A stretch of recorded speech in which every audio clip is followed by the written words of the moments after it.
Welcome into the PFF State of the Franchise. It's the New England Patriots edition.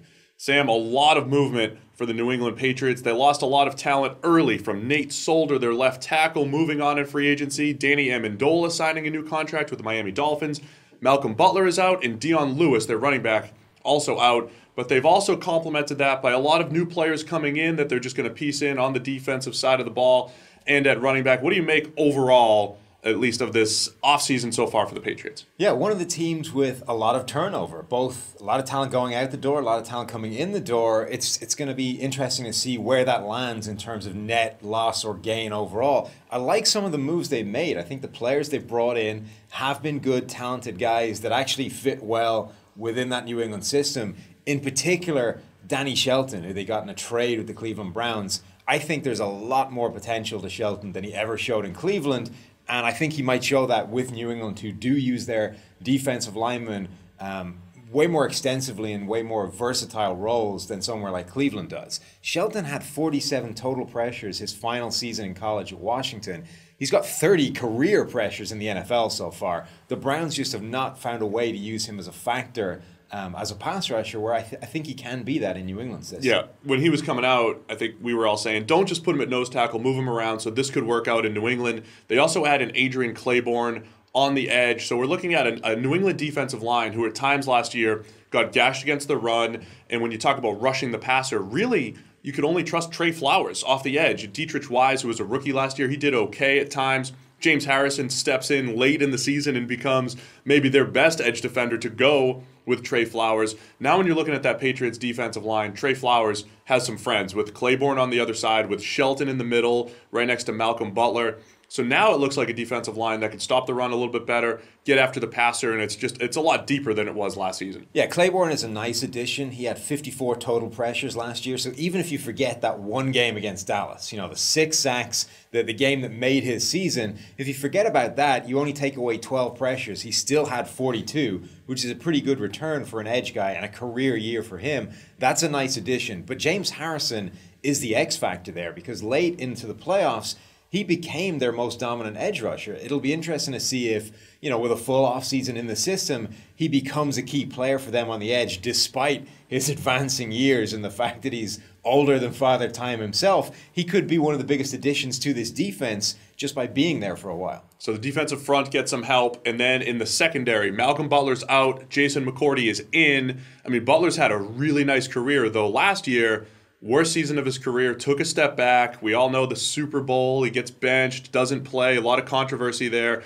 I don't know that this is necessarily an upgrade with Jason McCourty, but he's coming off the best season of his career in Cleveland. Yeah, I think it's definitely not an upgrade. I mean, it may be if you just looked at last year alone, but you've got to assume that Malcolm Butler is not the guy that we saw last year. Tennessee are certainly paying him as if he's better than that. And I don't think McCourty is the guy we saw last year, or at least the majority of last year. He isn't that good. That was a career year for him, and it really fell off in the last few games of the season. He was right up there at the sharp end of the PFF grading, but that last month was pretty disastrous, and we'd seen some poor play from him in Tennessee before he came over. So I think that's a definite downgrade for that unit. It's going to be fun seeing how a pair of twins, though, play in the same secondary. The McCourtys, interchangeable in that New England secondary, of course, because they're twins. They have to be interchangeable. On the offensive side of the ball, Patriots fans have to be worried about the left tackle position. They truly have not worried about left tackle since 2001. Since Tom Brady came in, it was Matt Light, and then they drafted Nate Solder in 2011, got one more year out of Light, and then Solder has been the guy since then. Solder's not necessarily an all-pro left tackle, but he's certainly an above-average player, excellent run blocker, solid in pass protection. He moves on to the New York Giants. The in-house options for the Patriots have little to no experience, and it looks like a guy like Antonio Garcia, who they drafted last year, might be the guy. I mean, this could be a major hole for New England heading into the draft. Yeah, this is a big test for their talent evaluation and for Dante Scarnecchia, their offensive line coach. He's done a fantastic job in the past in terms of plugging and playing offensive linemen, replacing guys when they go out hurt, getting incredible play out of those replacements. Even last year, we saw they lose Marcus Cannon at right tackle. They then platoon between Cameron Fleming and Adrian Waddle at right tackle. Both guys who, by the way, are also free agents and unsigned. Yeah, and they're able to get quality play out of those guys. But can they do it at left tackle? On the blind side, the hardest offensive line spot to play. In theory, it's a much bigger deal. It's a bigger hole to plug, and there's nobody there with the obvious experience to say you're going to be able to kick them in and get exactly the same kind of play. That's a huge question mark for this team at a time where Tom Brady is now 40 years of age. Each hit is more important than the ones previously, because at some point the body just starts to break down. We saw that with Brett Favre. We saw that with Peyton Manning. You can't take the kind of hits you used to take. Are you predicting Tom Brady decline? No, I wouldn't do that. I've done it before. It didn't go well. You would never, ever do that. So the Solder loss could be huge. I think the other losses, Danny Amendola at wide receiver, Dion Lewis at running back, while they're both fantastic players, they were key players all season, but really down the stretch in the playoffs with Amendola. But those feel like losses that they can handle a little bit better with their depth. They have a lot of wide receivers, and they love running that running back by committee. So are those losses even going to hurt the Patriots, even though they're both good players?